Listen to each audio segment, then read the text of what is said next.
the last time you were here, you were just down the street on the Capitol steps playing during the RNC. But how that whole thing came about was kind of magic. I mean, that was nothing you could plan.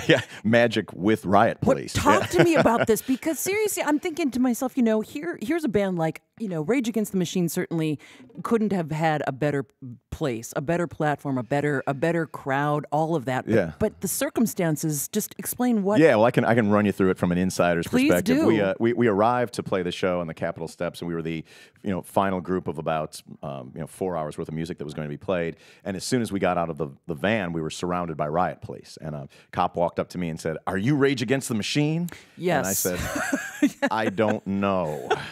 It depends. It doesn't look like the right answer. The honest answer maybe doesn't seem like the right answer right now. So, and they soon determined that we were indeed Rage Against the Machine, and they said, if you approach the stage, we will arrest you. And the excuse that they gave was that we were not listed on the permit for the day's performance. We produced the permit, and it clearly showed that none of the acts who had just played for the last 4 hours, there were no acts listed on the permit, but they used that as an excuse to stop us from playing. Now, imagine if something like that had happened, in Beijing during the Olympics, where a Chinese musical group who was critical of the government was silenced or told they'd be arrested if they played their song. It would have been an international human rights outrage, and this was in Minnesota. But anyway, we are a band that has made a pretty decent living singing a song, F you, I won't do what you tell me. So we weren't about to skulk back to the hotel bar. Right on. So we circumvented the police line and went into the middle of the crowd and passed a bullhorn back and forth and played some songs a cappella and stuck it to the man. I mean, could you feel again, here you are, you were in the crowd. I mean, you in the crowd, there wasn't a whole lot of separation. There was no separation. I mean, what were people feeling? Could you look in their faces and see? Yeah, well, I mean, I think that they, at first they didn't really know what was happening. Then when they realized that the crowd could see the whole altercation between band and police, and they knew that the police were stopping us from playing. So when we came in the crowd, they were understandably a little bit excited, and then when we actually started playing songs, it's like we didn't need a PA system because we had 5,000 of our closest friends from the Twin Cities there to sing along. And the bullhorn proves to be a fairly powerful. To me, there was a little bit of magic because that bullhorn appeared out of nowhere. Right, like there was no what? Like all of us. Well, there's a crowd of 5,000. We want to speak to them. There's no possible. There's a bullhorn. It was like something like Frodo pulled out of the bag. But it was. I mean, the point of it was. I don't believe it was certainly wasn't the police officers' fault. They were instructed what to do. But it did dawn on me. As if you've seen the YouTube clip, which I mentioned in that, was I don't think that the cops were the enemy that day. Certainly, some of them, my guess is maybe Rage Against the Machine fans, which you said, and all of them, are probably from similar, socioeconomic backgrounds as the guys in the band and the crowd.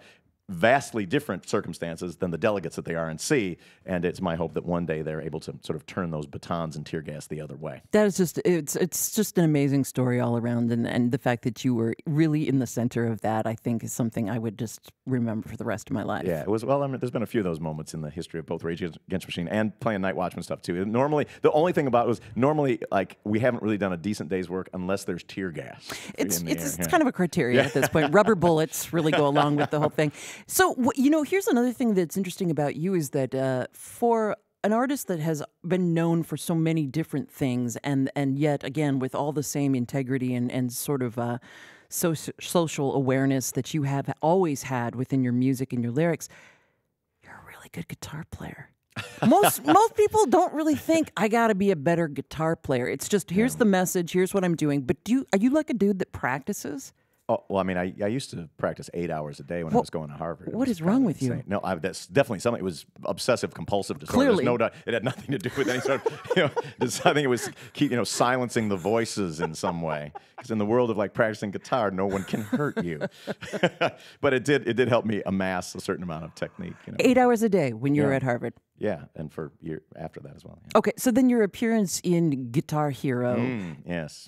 Which, again, if you could... Blessing and curse. Okay, talk to me about that. Well, I mean, it was one of those things that came across my desk. Just on an average day, there's 10 yeses or nos, and Guitar Hero 3. I didn't even know what it was. Well, who would? Yeah. At the time, I didn't know what it was, and my manager's like, "Oh, my kids play that all the time." And I'm like, "Oh, you know what? That can't kill me. I got to spend half a day in a cat suit with some little white balls on it. It's gonna be fine." And it is transformed now, dude, like the the age demographic of the Tom Morello fan has now dropped to 5. You know, I was. First of all, the upside is it's very nice that many people have sort of seen my digital image.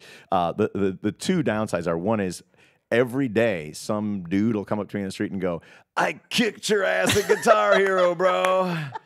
And I'm like, it's a video game.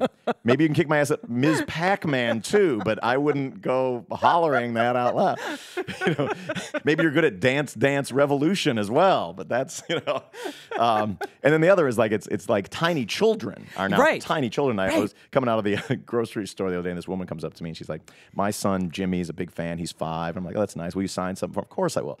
Dear Jimmy, you rock." He's 5. Tom Morello, yeah. She's like, "Do they make stuffed animals of you?" Because apparently for some other video games, you can cuddle the characters after you've been, playing the video game during the day. And I was just, no, maybe that's a new merch item we should have on tour. In one fell swoop, you have just broadened to toddlers and Riot Police. Yeah, basically, it's like the new. I have the attention of both toddlers and Riot Police.